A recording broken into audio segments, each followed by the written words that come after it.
Di dalam nama Tuhan Yesus, mengungsikan renungan ringkas pada pagi ini. Selamat pagi, salam damai sejahtera diucapkan kepada jemaat-jemaat Tuhan yang dikasih dan teman-teman sekerja yang dihormati di dalam Tuhan. Semoga pagi ini kita terus dalam lindungan dan pimpinan Allah. Judul kita pada pagi ini adalah puas dengan rupa Allah. Di dalam Mazmur pasal 17 ayat 15 berbunyi, "Tetapi aku dalam kebenaran akan kupandang wajahmu, dan pada waktu bangun aku akan menjadi puas dengan rupamu."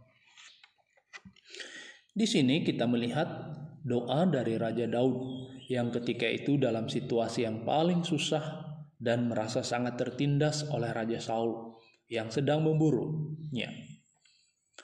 Namun saat dia menunjukkan seluruh perhatian dan pandangannya kepada Allah, dia dapat merasa suatu ketenangan dan kepuasan.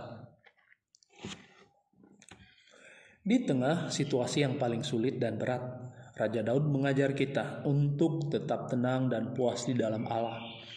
Dari itu mari kita melihat bagaimana cara Raja Daud ini agar tetap tenang dan merasakan kepuasan dalam memandang wajah Allah itu. Kira-kiranya kita dapat melihat 5 keadaan itu. Yang pertama, sentiasa bergaul dengan orang benar. Dalam Mazmur 16 ayat 3 berbunyi, "Orang-orang kudus yang ada di tanah ini, merekalah orang mulia yang selalu menjadi kesukaanku." Ini menunjukkan bahwa Daud sentiasa bersama dengan orang-orang benar. Kita tahu pergaulan yang baik dengan orang benar akan senantiasa mengukuhkan iman kita kepada Tuhan, sehingga kita tenang dan kuat untuk hadapi apapun yang sulit dan berat dalam hidup ini. Yang kedua, dalam Mazmur 16 ayat 4 berbunyi, "Bertambah besar kesedihan orang-orang yang mengikuti Allah lain.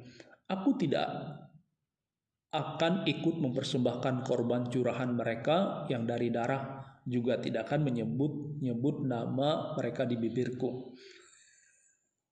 Kata-kata ini adalah memperlihatkan kepada kita tentang Raja Daud yang tetap mempertahankan tekadnya untuk mempersembahkan hidup hanya kepada Allah benar. Seperti halnya dengan Daniel dan 3 sahabat di tanah Babel yang benar-benar mempersembahkan hidup mereka hanya kepada Allah, sehingga tetap tenang dalam menghadapi walau ancaman kematian. Yang ketiga, memusatkan hati untuk sentiasa memandang kepada Allah.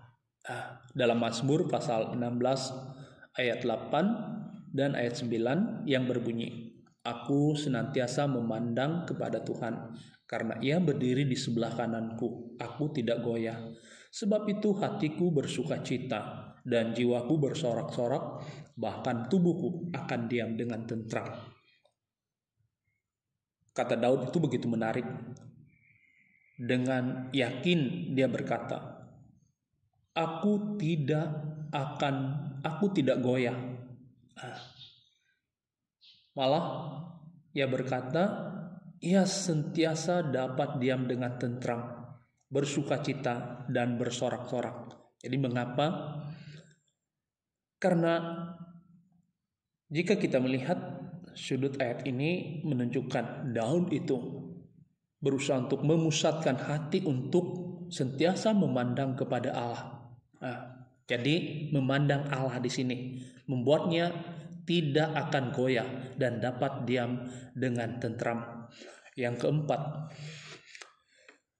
senantiasa memeriksa dan menguji diri sendiri dan memohon Allah membimbing sehingga sadar dan melihat tentang apa yang benar dan salah.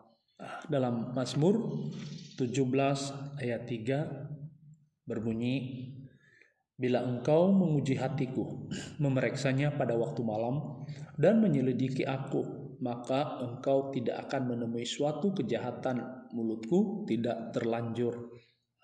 Dari ayat ini juga kita melihat bahwa Daud sentiasa menguji diri sendiri dan sentiasa memohon Allah membimbing sehingga ia senantiasa sedar dan dapat mempertimbangkan tentang apa yang benar dan yang salah. Dan yang kelima, dengan penuh komitmen dan perjuangan untuk mengikuti jejak Tuhan. Ini dapat kita lihat dari Mazmur pasal yang ke-17 ayat yang kelima. Langkahku tetap mengikuti jejakmu, kakiku tidak goyang. Nah, kalau kita lihat, karena langkah tetap mengikuti Allah, kesannya ialah ia tidak akan pernah goyang. Nah, ia tetap teguh. Wajah Allah adalah sumber kekuatan dan pertolongan. Kita tidak dapat menafikan bahwa setiap saat kita memerlukan pertolongan Tuhan. Namun, kita harus bertukar menjadi pribadi yang sungguh mengasihi Allah. Saat bangsa Israel berjalan di padang gurun selama 40 tahun, setiap hari tangan Tuhan terulur bagi mereka. Pertolongan Tuhan begitu jelas, tetapi semua itu tidak memuaskan mereka. Mengapa? Karena mata mereka lebih tertuju untuk kembali ke tanah Mesir daripada melihat kepada Allah dan janjinya. Jika hari ini mata kita lebih sering tertuju kepada masa lalu dan dunia ini, itu artinya kita sebenarnya belum memandang wajah Allah. Karena itu mari kita terus mencari wajah Allah, sebab hanya wajah Allah itulah yang dapat memuaskan kita, sehingga kita tetap tenang dan berani untuk menghadapi berbagai situasi yang sulit, dan dalam hidup ini kita akan sentiasa merasa puas. Sekian, haleluya.